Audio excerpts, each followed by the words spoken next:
The big game is fast approaching, but wait, you still haven't got your tickets. You've spent hours searching, but you're still confused about ticket prices. Time to stop searching. Visit ticketcompare.com. We compare ticket prices for all the popular leagues and tournaments for you. We work only with the most trustworthy sites, so you can have peace of mind when buying your tickets. Compare prices, buy tickets, get to the game. Ticketcompare.com. Buying tickets made simple.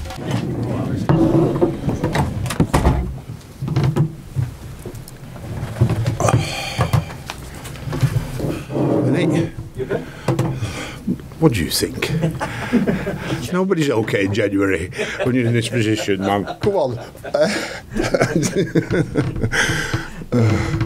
We'll start with VAR. VAR, yeah. What do you make of it so far? I think it's having its teething problems, which is, probably to be expected, like anything else new. It's not as simple as the goal line technology. That's plain and simple. It's worked very, very well since it was introduced. So, in addition to that, is more than welcome from my point of view. But just sort the teething problems out really, and establish a protocol. I think to the way forward when it keeps being assessed.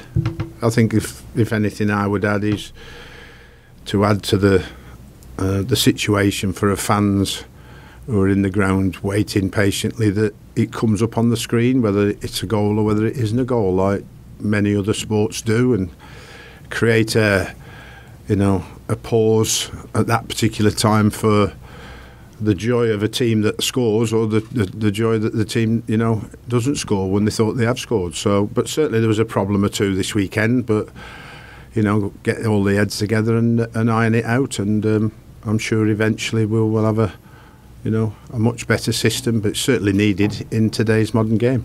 As we're nearing the transfer deadline, first of all, in terms of possible outgoings, anything in the pipeline, notably Sandro, David Klassen?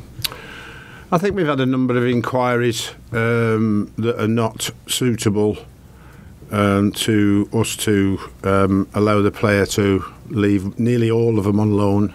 None I believe, is permanent. So we haven't accepted any deal yet on any of those loan deals that we've had from other clubs. So until such time as the board tell me that financially it's acceptable, what do you think? And then from a squad point of view and a playing point of view, I say to them whether it's the best interest of the club and the player to go out on loan or not, or he's better staying with us in the squad and try to break into the first team. But like I said last press conference, we have got a lot of players, so moving some out on loan would be a possibility, but only if it's right for the club. Just to check, is that a decision that you come to with each offer that comes in? I mean, Ademola Lookman has been linked with a loan move away. Is a decision being taken as regards him and whether he would be available? Well, he wouldn't be available on loan because Aaron Lennon went a few days ago. So we got in the club's eyes, a very good deal financially for Aaron. He was running out of contract this year, so that was acceptable for us. So, but that then leaves anybody else to go out on loan in that position a no really, because we need the squad to be available to play. I think we've used 36 players this year with injuries and the amount of games that we've played. So, based on the amount of games we've played, we've got to try and keep the 25-man squad that he's been in nearly all season together. 8,000 minutes to young players as well. You mentioned injuries, but is it also indicative of new signings coming in who haven't hit the ground running? It's a new manager, new signings, young players, injuries. 38 games already, is it 38, 39? I think that the whole combination has made life very difficult for Everton Football Club this season. But certainly the young players have gained a massive amount of experience in that time. They've obviously felt the pressures, like everybody has, on not performing well and not getting results, and also felt the pleasures of that recent run that we had when I got here, on what it feels like to go on a bit of a run and win football matches, and what it brings to you and how it makes you feel. That's what you strive for when you play this game. You strive to get that feel good feeling when you walk in the dressing room and you've worked hard and you've achieved a result. And you're still being linked with players coming in before that window. So any chance, and Zonzi again has been a link, but also Brozovic at Inter Milan. Anything in either of those? Not yet, but I would expect that my focus is not on the transfer window, because unfortunately yet again the Premier League have decided to play a game right on the transfer window deadline, and I think that we had to suffer this last season. Clearly at the AGM they didn't think it was worthy of not doing it this time round, and they've done it this time round on the back of playing the whole of the Christmas period, playing the FA Cup third round, 5 games in 15-16 days, and then you go to, if you're still in the FA Cup, what does it bring? We're not in the FA Cup. We'd have liked to have been, but that game at the weekend for those in the FA Cup and playing Wednesday and playing Saturday is just added to the load again, and the transfer window. So I give you an example. I pick a team today. Tomorrow, splashed in the paper that one of those players is going to be sold before the window shuts. How is that player going to approach that game against Leicester, which is very important to us? We all suffer that. So is that right? And it certainly isn't. But we have to cope with it. I remember last season at Crystal Palace being exactly the same position, and actual fact, I got one very important player just before the deadline after we'd played Bournemouth that made a big impact on the team. But it was horrendous, not just for me or the players, but for the chairman and the chief executive. So I don't know why we play this fixture at this particular time. I do, but I'm not going to make it public. Safe to say then that you're not necessarily ruling and bringing out anybody. I'm not ruling anybody in or anybody out, because it's impossible to do that. What I'm saying is that the window is open for everybody, and somewhere out of the blue that normally happens at this time appears, whether that's a player for you to bring in or whether that is a player that you didn't expect to go out but is acceptable for the football club for the right reasons. In terms of the squad, I mean, first of all, Seamus, how ready is he to come back? Training with us regularly in the squad for Wednesday now. It seems that touchwood that hopefully from here on in he can have an injury-free run till the end of the season. A very important player, as we all know, and from my personal point of view, even when he does play in the team, he needs time. He's been out an awful long time, as the same with Yannick Bolasie. Such a long period of time out that can't be expected to hit his top form immediately, but very important to have him back. His influence, not just as a player, but I think as a person and as a human being. And a word on James McCarthy as well. Just how did his operation go? It went well. He's recuperating back in his hometown, Glasgow, and there's not an awful lot we can do with him just yet. And then bring him back and pick the right rehab for him. Whether that may well be away from the football club, not at the football club, because there's an awful lot going on day in, the day out here. But maybe particular attention to James for one area somewhere in Europe might be an opportunity for us to consider. Is Funes Mori back training with the group yet? Yes, he is, yeah. Another long-term injury.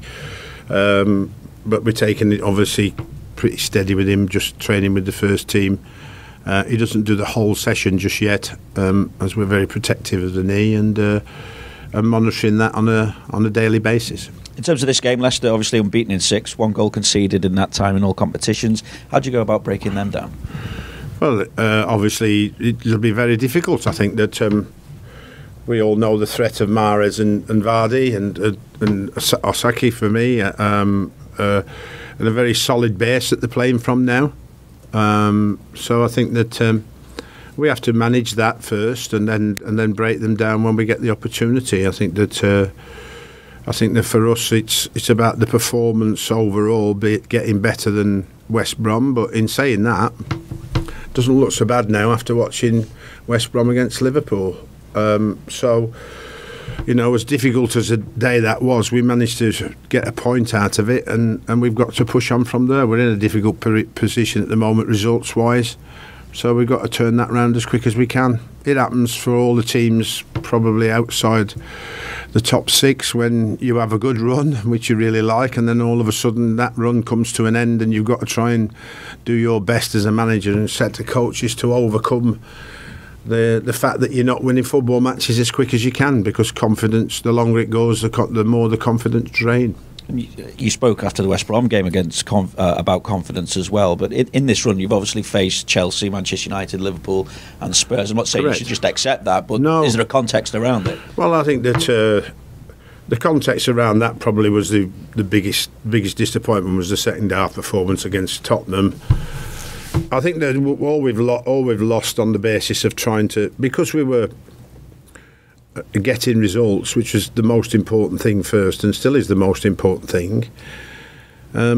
We had to look at the situation and say we were having so few shots at goal that we had to try and expand on that. So we've still got that balance of expanding on our attacking football and creating chances and scoring, but never forgetting that we've got to maintain the clean sheet record and get that back on track. And so for me, the focus is to get that back on track again first, and then look to create and get goals after that.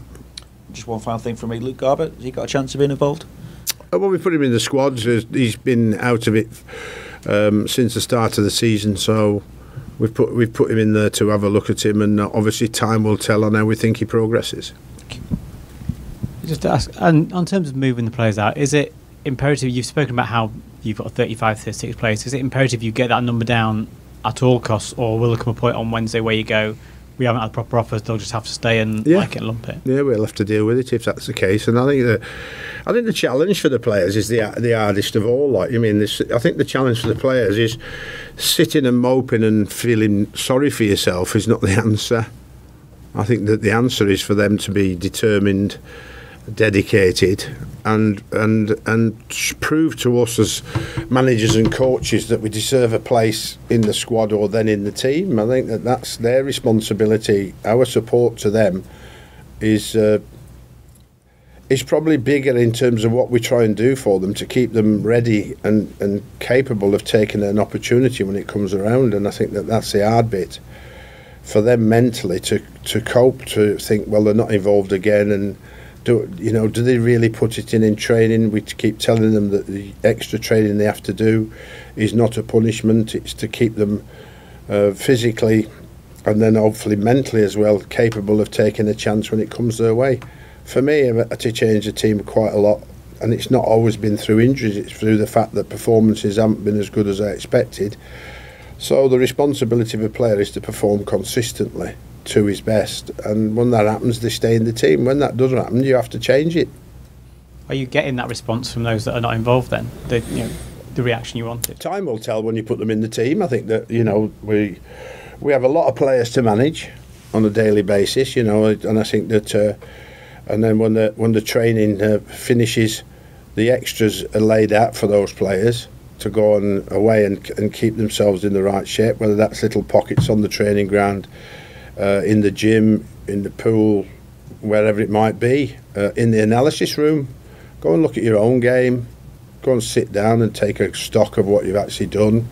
That's not our responsibility as much as theirs, to see the analysts who are there every day, who log in all the performances. They can break it down, they can put it to music if they like, it's up to them, and they can see their performances when they've played, whether that be consistently or whether that's been spasmodically. So they can improve themselves by analysing their own performance without the coach or the manager being there to be, well, generally positive, but also sometimes constructive criticism. But there's nothing wrong with looking at your own performance and saying, what can I do better? You don't have to always be guided by us. You are there as a human being to think for yourself. Finally, then on Wednesday, we are the transfer window and the game. How do you manage your time in terms of where you think about one or the other, and then? I'll probably be here in the morning till probably mid-afternoon, and then put it all to bed and get out of it and get myself ready and focused to meet the players and get ready for the game, like you mean. So I think to be on site just to, well, I mean, you can do it at home if you wanted to, because your phones and the technology is just the same, but probably better all together here at the football side of it here at the club to make any decisions that may come in, rather than me sat at home on my own. You know, I need the opinion of the coaching staff when something comes in and say, are we prepared to let this player go or aren't we? Or is there one to bring in? Will he make us better?